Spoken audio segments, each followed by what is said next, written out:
गीतावली पढ़ रहे हैं आप लोग। लंका दहन से पहले पढ़ चुके हैं। यहाँ से फिर लास्ट देखिए, गीतावली का लास्ट है, इसके बाद दोहावली आ जाएगा। तो गीतावली देखिए यहाँ से लास्ट वाला तीसरा। हृदय घाव मेरे पीर रघुवीरे, पाए संजीवनी जाग कहत यों, प्रेम पुलक बिसराय शरीरे, मोहि कहाँ बूझत पुनि पुनि, जैसे पाठ अर्थ चर्चा कीरे, शोभा सुख छवि लाभ भूप कहाँ, केवल कांति मूल हीरे, तुलसी सुनी सौमित्र बचन सब, धर न सकत धीरो धीरे, उपमा राम लखन की प्रीति की, क्यों दीजे खीरे नीरे। हृदय घाव मेरे पीर रघुवीरे। अभी आप लोग पढ़ चुके हैं कि लक्ष्मण जी को शक्ति लगी थी और उसके बाद हनुमान जी जो है, तुलसीदास जी कहते हैं कि मूर्छा से जागे लक्ष्मण के मनोभावों का यहाँ पर वर्णन किया गया है। जब सभी लोग संजीवनी बूटी प्राप्त करके चैतन्य हुए लक्ष्मण से उनके कष्ट के विषय में पूछते हैं तो वे कहते हैं, अभी तक तो आप राम का वियोग, लक्ष्मण की शक्ति लगने के बाद राम का वियोग पढ़ चुके हैं आप लोग, इसके पहले है ना, राम का विलाप। और उसके बाद अब इसमें लक्ष्मण अपने मूर्छा के बाद जो चैतन्य हुए तो उनके कष्ट का जब निवारण पूछते, कारण पूछते सब लोग, तो बताते हैं कि हृदय घाव मेरे पीर रघुवीरे। घाव तो मेरे हृदय में हुआ था, अर्थात मेरे हृदय में तो केवल घाव हुआ था, लेकिन उसकी जो पीड़ा थी वो श्री राम के हृदय में है। अर्थात शक्ति तो मुझे लगी थी, लेकिन उसका जो कष्ट है, उसका जो दर्द का अनुभव था, वो श्री रामचंद्र जी के हृदय में है। पाई संजीवन जाग कहते, राम के प्रेम में पुलकित हुए उन्होंने अपने शरीर की सुध बुध भुला दी। अर्थात लक्ष्मण जी राम के प्रेम में पुलकित हुए, लक्ष्मण जी अपने शरीर की सुध बुध ही भुला दी। यूं प्रेम पुलक बिसराय शरीरे, यूं माने इस प्रकार के श्री रामचंद्र जी के प्रेम को देख करके पुलकित होकर के, अर्थात प्रसन्नचित होकर के, बिसराय भुला दिया, शरीर माने अपने शरीर की सुध बुध ही भूल गए। वे कहते हैं कि पाए संजीवन, अर्थात संजीवनी बूटी को पा करके, अर्थात उससे मूर्छा से जब चेतना आई तो श्री रामचंद्र जी के प्रेम से पुलकित होकर के उन्होंने कहा कि मैं अपने शरीर की सुध बुध ही भूल चुका। मोई कहाँ बूझत पुन पुन, आप मुझसे बार बार ये क्यों पूछते हैं। लक्ष्मण जी कहते हैं कि आप लोग मुझसे बार बार क्या पूछते हैं। अगर आपको पूछना है तो प्रभु श्री रामचंद्र जी से पूछिए। जैसे पाठ अर्थ चर्चा कीरे, कीरे माने होता है तोता, कीरे माने तोता, जिस प्रकार से तोते से, तोता जो है वो राम राम का नाम तो रट लेता है, लेकिन उसके अर्थ को वो नहीं समझता है। अर्थात जैसे तोते से पाठ के अर्थ की चर्चा करना व्यर्थ है, क्योंकि तोता तो केवल एक ही पाठ की रट लगाए रहता है, लेकिन वो अर्थ को स्वयं नहीं समझता है। उसका अर्थ तो केवल उसके मालिक को पता होता है।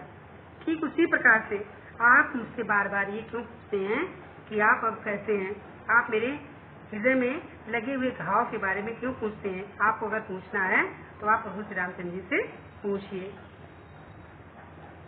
शोभा सुख छवि लाभ भूप कहाँ, केवल कांति मूल हीरे। शोभा सुख छवि, लाभ भूप, भूप माने होता है राजा, और लाभ माने होता है लाभ। खीरे नीरे, दूध और पानी से, और कीरे माने होता है तोता। क्षति, क्षति माने होता है हानि या क्षति।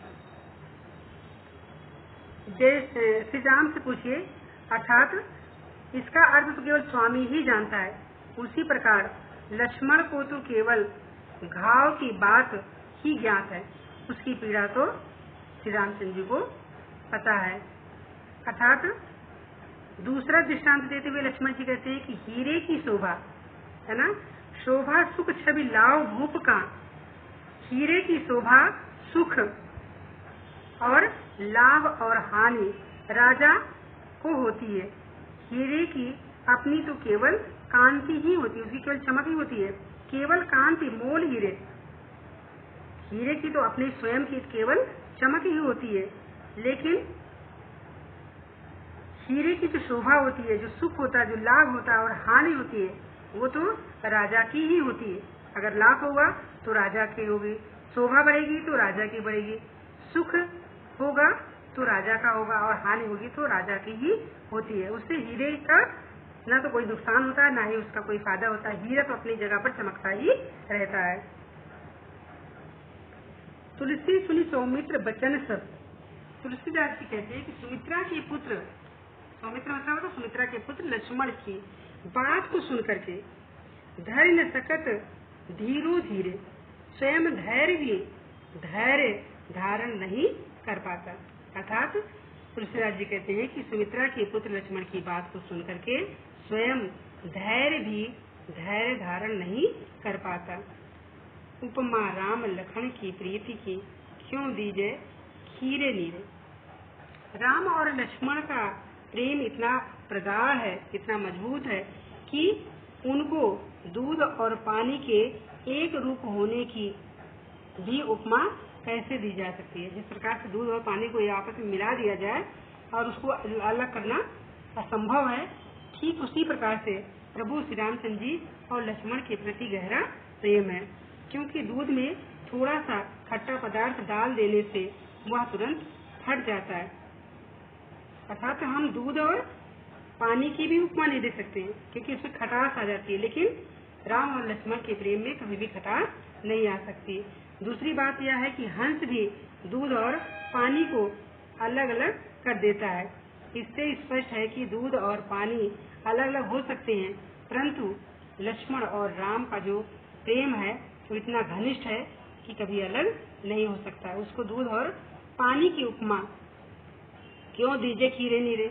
खीरे नीरे, नीरे माने होता है जल और खीरे माने होता है दूध, तो उसकी तुलना दूध और पानी की उपमा नहीं दी जा सकती है, क्योंकि राम और लक्ष्मण कभी भी अलग नहीं हो सकते।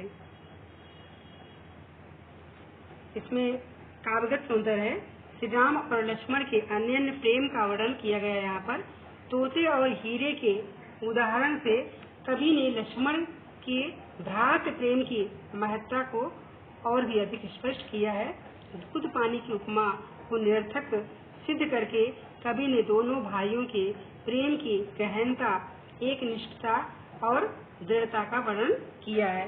भाषा सरस, ब्रज भाषा, शैली गेय एवं मुक्तक शैली, अलंकार अनुप्रास, पुनरुक्ति अलंकार और दृष्टांत, रस संयोग श्रृंगार।